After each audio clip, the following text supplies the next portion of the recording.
If we keep on doing what we've always done, we'll keep on getting what we've always got. That was the opening sentence to a talk I heard about 25 years ago. It made a lot of sense then, and it still makes a lot of sense to me now. I think also aligned with that is the Einstein. The definition of insanity is to keep on repeating the same things and expecting a different result. And along the same lines as that is trying to solve a problem with the same kind of thinking that created them. So if we're not careful, we can get into this vicious cycle of repeating the same things, and nothing's really changing, and yet somehow we're stuck in this loop. And I think when I decided to help managers break free from the forces that hold them back, this was a big part of my thinking. So what are some of the tools that we can use? And I like to go back to my work as an evaluator, evaluating the effectiveness of something, a program, an organisation, a team, a group, an individual. So how do we evaluate? And there's some questions I like to use. Where are we now and how did we get here? Where are we going? How will we get there? What are we doing? How are people reacting to what we're doing? How are things changing over time? So the where are we now and how did we get here? You're looking at the current situation and going back. And this is primarily the history, the culture, and the structure. And the history of an organisation or a business is important because previous success, past success, is a major factor in current culture. And structure, typically we structure according to our existing understanding. This is going to link in with paradigms, how we think things should be organised. Typically we think things should be organised with a hierarchy, the formal use of power and authority, routine and mechanistic ways of working, and a predominance of one-way communication. Because that's the way things were organised in the past, and that's what made it successful in the past. The origins of this, F.W. Taylor and his principles for scientific management, this is a big part, and also the concept of meritocracy. These are things that we'll talk about another time. But the idea of asking those questions, where are we now and how did we get here, is again to look at the history, the culture and the structure that we're working in. Where are we going and how will we get there is looking at the future. So now we're future oriented, and this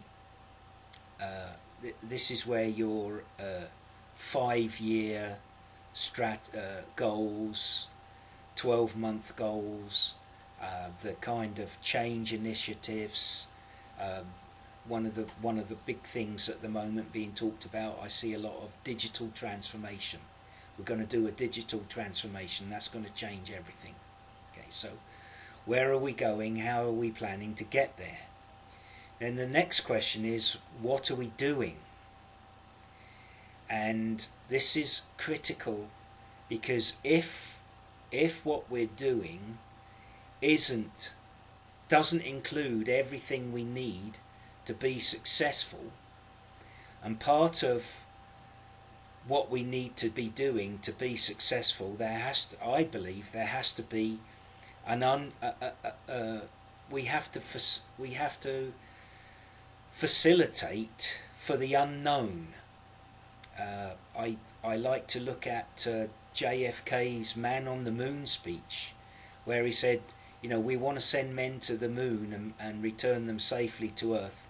We don't have all the answers yet, but we're confident that we can work our way through these lack of knowledge as we go through as we work our way towards these objectives.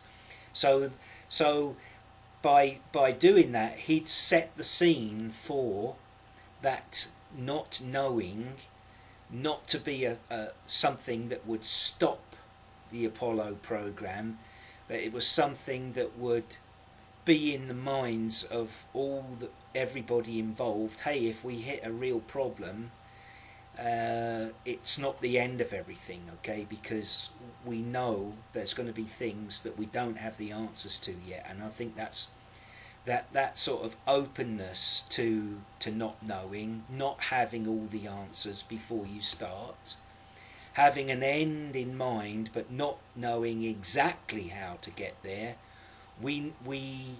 that's something that's foreign, right?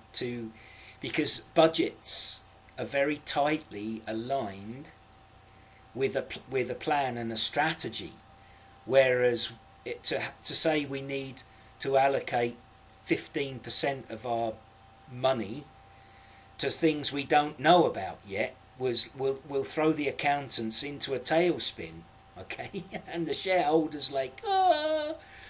But this is the reality, isn't it, of life in the 21st century. We don't know what's coming down the pipe.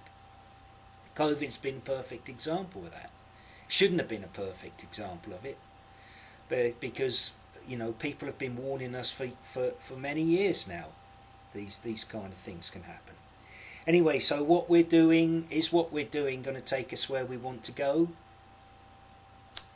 That's a big question.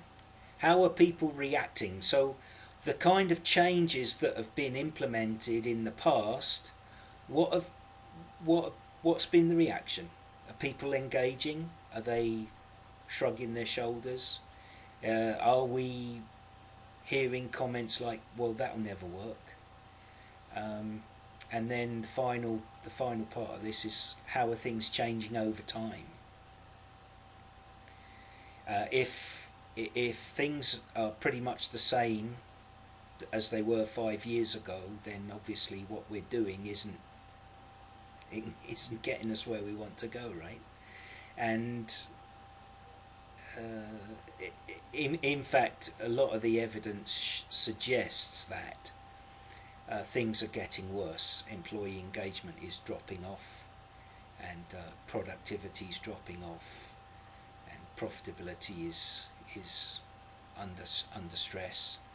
And Steve Dines, management coach, helping managers break free from the forces that hold them back. Don't forget to like and subscribe. Bye for now.